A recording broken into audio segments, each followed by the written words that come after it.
Pregnancy के दौरान बहुत सी गलतफहमियां पाई जाती हैं जो कि थ्रू आउट या तो नस्ल दर नस्ल चल रही होती हैं किसी भी फैमिली के अंदर, या फिर एक से दूसरा, दूसरे से तीसरे तक भी इंफॉर्मेशन पहुंचाई जाती है।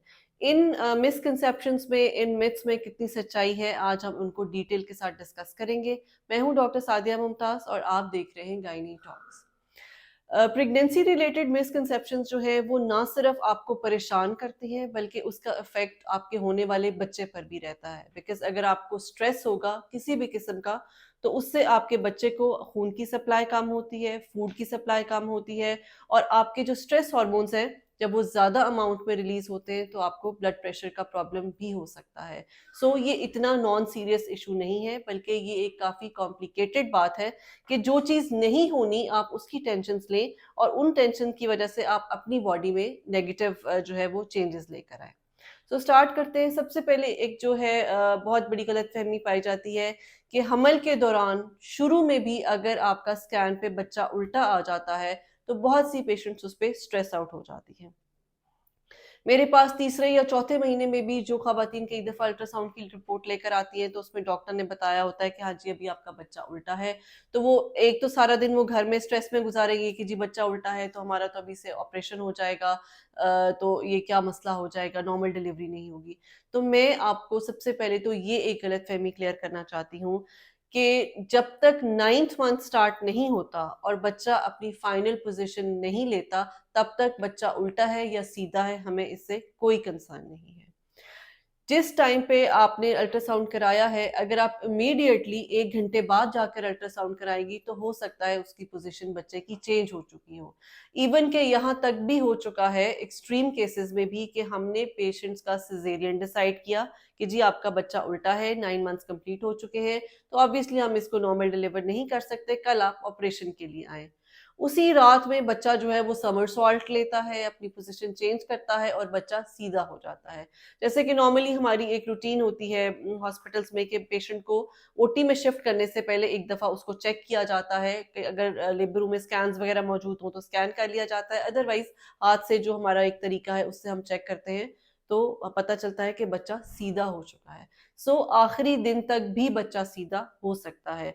तो आप प्रेगनेंसी के शुरू के जो कुछ महीने हैं, तीसरा चौथा पांचवा महीना, यहाँ तक के 7वें 8वें महीने में भी अगर आपको पता चलता है कि बच्चा उल्टा है तो उसमें आपको परेशानी की जरूरत नहीं है। सेकंड ये है, ये तो मुझे अक्सर ही कमेंट्स में ये रिसीव होते हैं, मैसेजेस भी रिसीव होते हैं कि जी हर दफा स्कैन पे हमारी डिलीवरी की डेट बदल जाती है। ये आप में से जो कोई भी ये वीडियो देख रहा है, मेरी उससे रिक्वेस्ट है कि आपके जो जो जानने वाले हैं प्लीज उनको ये वीडियो जरूर शेयर कीजिए।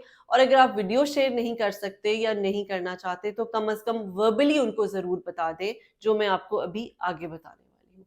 और वो ये है कि अल्ट्रासाउंड जो कि 8 हफ्ते पे अल्ट्रासाउंड किया जाता है, that is the dating scan.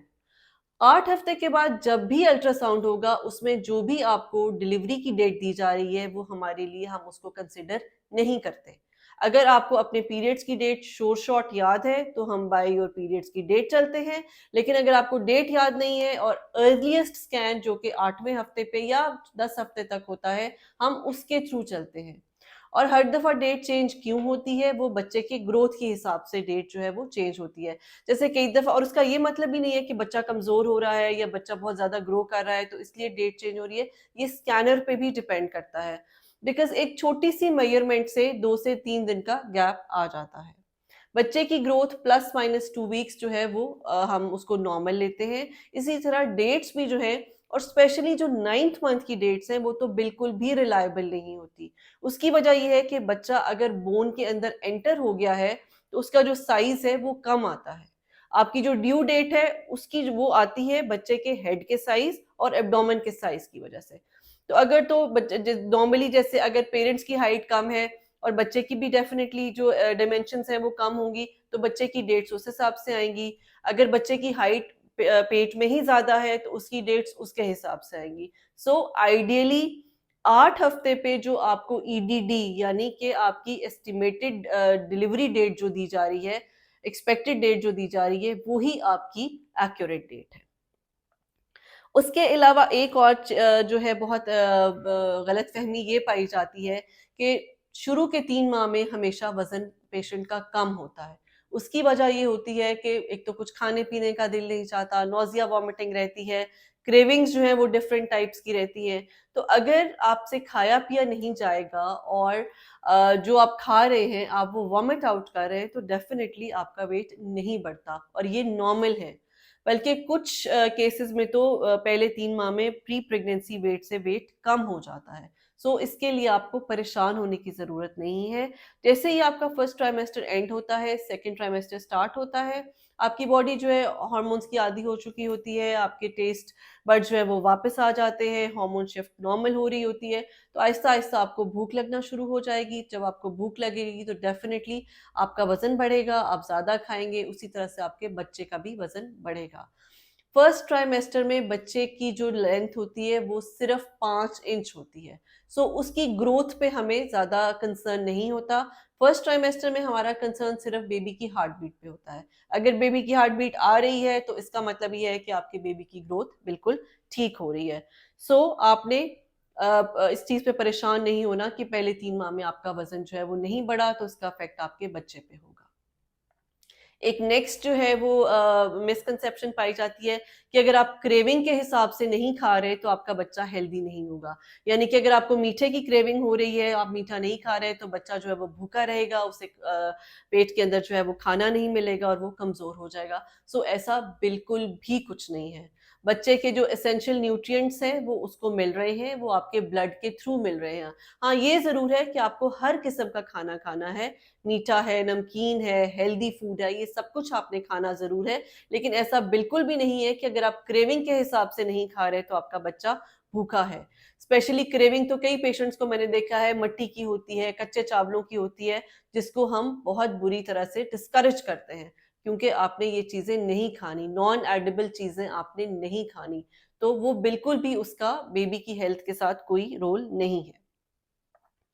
फिर एक मिसकंसेप्शन पाई जाती है कि प्रेगनेंसी के थ्रू आउट प्रेगनेंसी देसी घी लेने से नॉर्मल डिलीवरी होती है। देसी घी किसी भी तरह से आपके बच्चे को हड्डी से स्लिप थ्रू नहीं करेगा। मुझे आज तक इस कॉन्सेप्ट की समझ नहीं आ सकी कि देसी घी का नॉर्मल डिलीवरी के साथ क्या रिलेशन है। हाँ, ये ज़रूर मैं कहती हूँ कि अगर आपको देसी घी खाना है, तो आप जो सालन बनाकर खाते हैं, आप उसमें देसी घी डाल लें। लेकिन अलहदा से रॉ किस्म का रॉ देसी घी खाना या दूध में देसी घी डाल के खाने का नॉर्मल डिलीवरी से किसी सूरत तक कोई जो है वो ताल्लुक नहीं है। बल्कि अगर आप इस तरह से खाएँगे तो आप अपना वेट पुट ऑन करेंगे। जब आपका वेट बढ़ेगा, आपकी जो है लेबर जो है वो डिसफंक्शनल हो सकती है। आपके वेट बढ़ने से आपके बेबी का वेट बढ़ सकता है। अगर आपका बेबी गुड साइज़ होगा, तो फिर उसकी डिलीवरी के चांसेस भी मुश्किल हो सकते हैं। डिलीवरी के बाद आपको अगर आपका वेट 12 किलो से ज़्यादा बढ़ा है, तो ऑब्वियसली आपको उसको पुट ऑफ करने में भी काफ़ी मुश्किल होने वाली है। सो देसी घी जो है वो किसी सूरत भी नॉर्मल डिलीवरी में हेल्प नहीं करता डायरेक्टली और इनडायरेक्टली। एक और ये होता है कि थ्रू आउट पेशेंट्स को जो डिस्चार्ज रहता है, तो वो उनको लगता है कि वो जो है उसकी वज़ह से उनको कमर में दर्द हो रही है या वो बच्चे का पानी आ रहा है, अनलेस तो वो बच्चे वाला पानी नहीं है, आपका नेचुरल डिस्चार्ज है जो कि ड्यूरिंग प्रेगनेंसी बढ़ जाता है under the effect of oestrogen hormone, तो उसके लिए आपने कुछ भी नहीं करना। डिस्चार्ज जो है उसमें स्मेल नहीं होनी चाहिए और उससे ख़ारिश नहीं होनी चाहिए। अगर ये 2 चीज़ें नहीं हैं और आपको डिस्चार्ज हो रहा है और वो बेबी वाटर नहीं है जो कि आप चेक करा चुके हैं, तो फिर उसके लिए आपको किसी सूरत परेशान नहीं होना। मैं अपने पेशेंट को सिर्फ़ यही कहती हूँ कि आपकी रीढ़ की हड्डी का कोई पाइप वजाइनली नहीं जा रहा होता, कि रीढ़ की हड्डी का सारा गूदा जो है वो डिस्चार्ज के थ्रू निकल रहा है और आपकी कमर में दर्द हो रही है। ये एक बहुत बड़ी मिसकंसेप्शन है। आई होप ये 5-6 जो मैंने डिस्कशंस की हैं आपका इनसे काफ़ी हद तक कॉन्सेप्ट क्लियर हो चुका होगा और अब आप इसकी टेंशन बिल्कुल नहीं लेंगी। Thank you.